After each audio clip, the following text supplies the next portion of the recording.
পিতা পুত্র পবিত্র আত্মার নামে আমেন। খ্রিস্ট আমার পরম প্রিয়জনেরা, আজ ফেব্রুয়ারি মাসের 15 তারিখ, সাধারণকালের ষষ্ঠ রবিবার। আর এই রবিবাসীয় দিনে ডেলি মান্না ঈশ্বরের বাণী প্রতিদিন আপনাদের সকলকে স্বাগতম জানাই।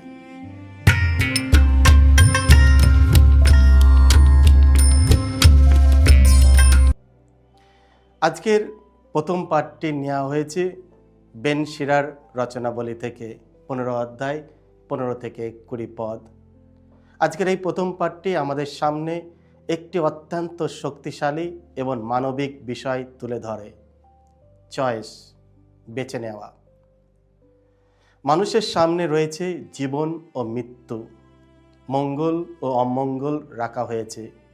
যে যা বেছে নেয় তাকে তাই দেয়া হয়।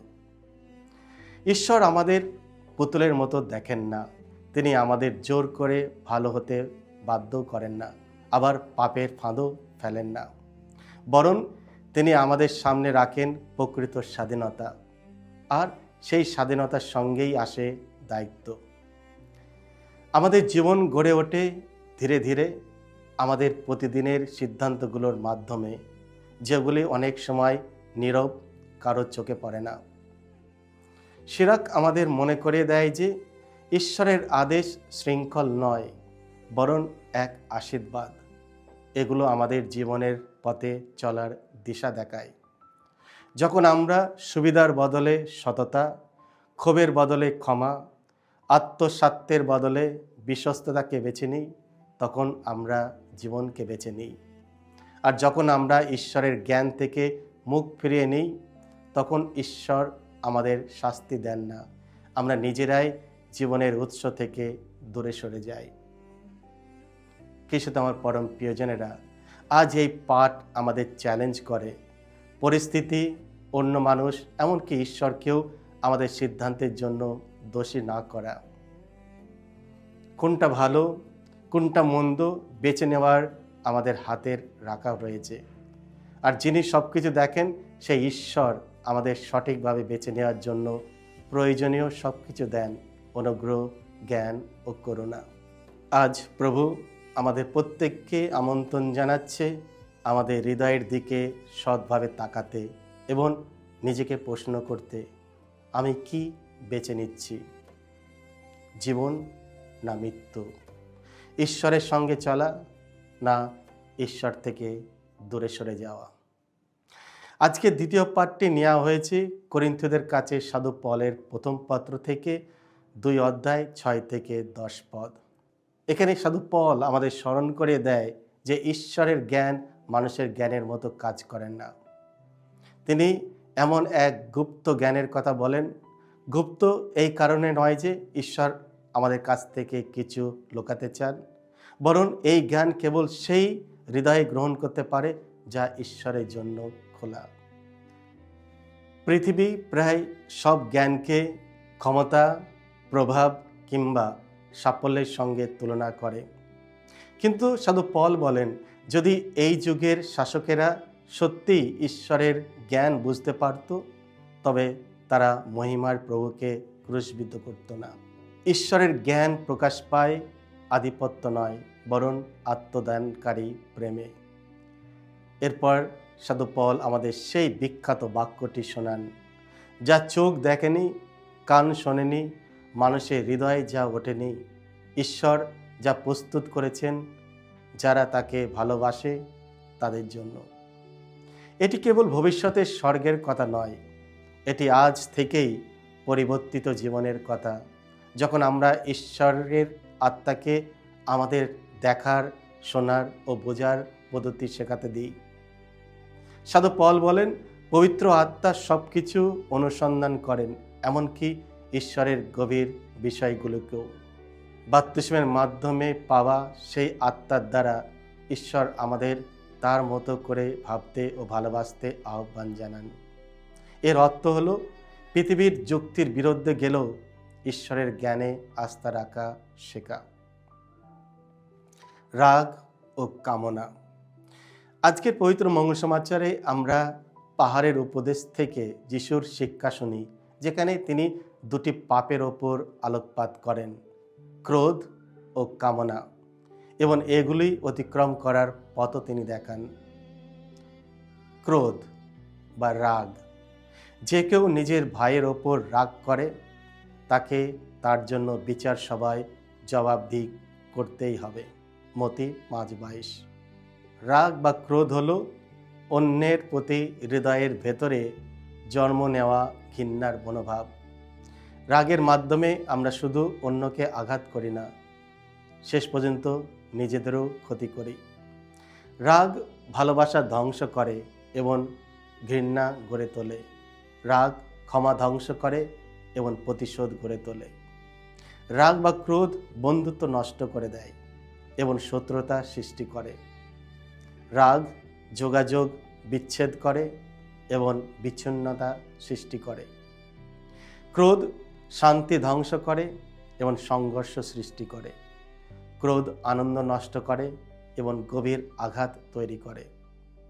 আসুন আমরা রাগকে ধ্বংস করি, নইলে একদিন রাগ আমাদের ধ্বংস করবে। রাগকে জয় করার জন্য যিশু আমাদের সামনে রাখেন মিলনের পথ।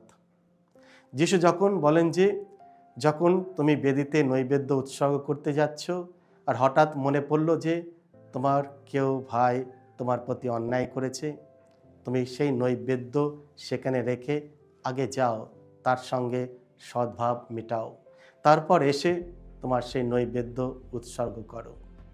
খ্রিস্টে আমার পরম প্রিয়জনেরা, এতে তিনি বোঝাতে চেয়েছেন, যদি আমরা আমাদের সহমানুষের সঙ্গে সম্পর্ক ভেঙে রাখি, তবে ঈশ্বরের উপাসনাও তাকে সন্তুষ্ট করে না।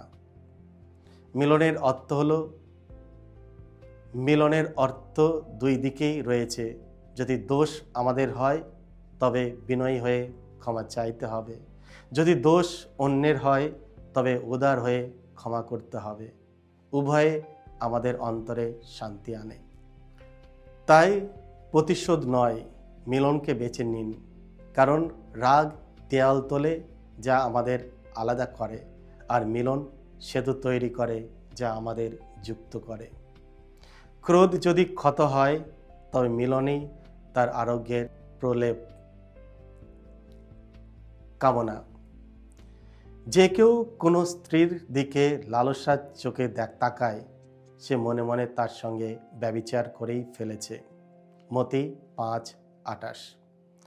লালসা বা কামনা একটি দোষ, আর প্রেম একটি গুণ। কামনা শরীরের দিকে তাকায়, প্রেম হৃদয়ের দিকে তাকায়। কামনা মানুষকে ব্যবহারযোগ্য বস্তু ভাবে, প্রেম মানুষকে সম্মানযোগ্য ব্যক্তি ভাবে। কামনা অন্ধ করে ও বিকৃতি করে, প্রেম শুদ্ধ করে ও রূপান্তরিত করে। যৌনতা ঈশ্বরের দান, এটি ভালো এবং পবিত্র, যার উদ্দেশ্য প্রেম ও সৃজন। কিন্তু কামনাই মর্যাদা নষ্ট করে এবং একে তুচ্ছ করে তোলে। লালসা বা কামনা আমাদের চরিত্রের সৌন্দর্য বিকৃতি করে, হৃদয়ের পবিত্রতা নষ্ট করে, আত্মার পবিত্রতা ধ্বংস করে এবং মানবিক মর্যাদা অবমিত করে। তাই যিশু এই দোষ সম্পর্কে আমাদের সতর্ক করেন। আসুন আমরা প্রেম দ্বারা পরিচালিত হই, লালসা দ্বারা পুষ্ট না হই। কামনা জয় করার জন্য যিশু আমাদের আহ্বান জানায় সংযম ও আত্মনিয়ন্ত্রণে। যিশুর কথা শুনতে কঠোর মনে হতে পারে যখন তিনি বলেন, তোমার চোখ যদি তোমার পাপে ফেলে তবে তা উপড়ে ফেলো, তোমার হাত যদি তোমার পাপে ফেলে তবে তা কেটে ফেলো। এর দ্বারা যিশু বোঝাতে চায় পাপের সঙ্গে আমাদের কতটা দৃঢ় ও সাহসীভাবে মোকাবেলা করা উচিত। তিনি বলতে চাই আমাদের পাপের মূলেই আঘাত করতে হবে, সেই সব পরিস্থিতি ও সুযোগ থেকে নিজেকে দূরে রাখতে হবে যা আমাদের পাপে নিয়ে যায়। আত্মনিয়ন্ত্রণ শুরু হয় চিন্তার ওপর কর্তৃত্ব থেকে, কারণ চিন্তা নিয়ন্ত্রণ না করতে পারলে কাজ নিয়ন্ত্রণ করা যায় না। তাই চোখ উপড়ে ফেলা বা হাত কেটে ফেলার অর্থ পাপে নিয়ে যায় এমন সব সুযোগ এড়িয়ে চলা। কিছু তো আমার পরম প্রিয়জনেরা, আজকের এই লম্বা চওড়া মঙ্গল সমাচারে যেটা আমরা শুনব, তার মধ্যেতে প্রভু যীশু আমাদের এইটাই আহ্বান করছে যে আমরা যেসব চয়েস আমরা ডেলি করি, যেসব জিনিস আমরা বেছে নিই, হয়তো আমাদের জীবন দেবে, নাই আমাদের মৃত্যুর মুখে ঢেলে দেবে। আর প্রভু যীশু আমাদের আহ্বান করছে জীবনকে বেছে নিতে, কারণ তিনি এসেছেন আমাদের জীবন দিতে। আমরা যদি তার উপর বিশ্বাস রাখি, তার বাক্য অনুসারে আমরা যদি চলি, যদিও কয়েক সময় কঠিন বলে মনে হয়, আমাদের ঈশ্বরের বাক্য সত্যের পথে নিয়ে যাবে, আমাদের সাহায্য করবে কিভাবে এই পাপময় জীবন থেকে মুক্ত পেতে এবং ঈশ্বরের পথে চলতে। ঈশ্বর আমাদের এই রবিবাসীয় দিনে আমাদের আশীর্বাদ করবেন, আমরা তার উপর ভরসা রাখি। সকলকে জয় যিশু। ঈশ্বর আপনাদের সকলকে আশীর্বাদ করুন।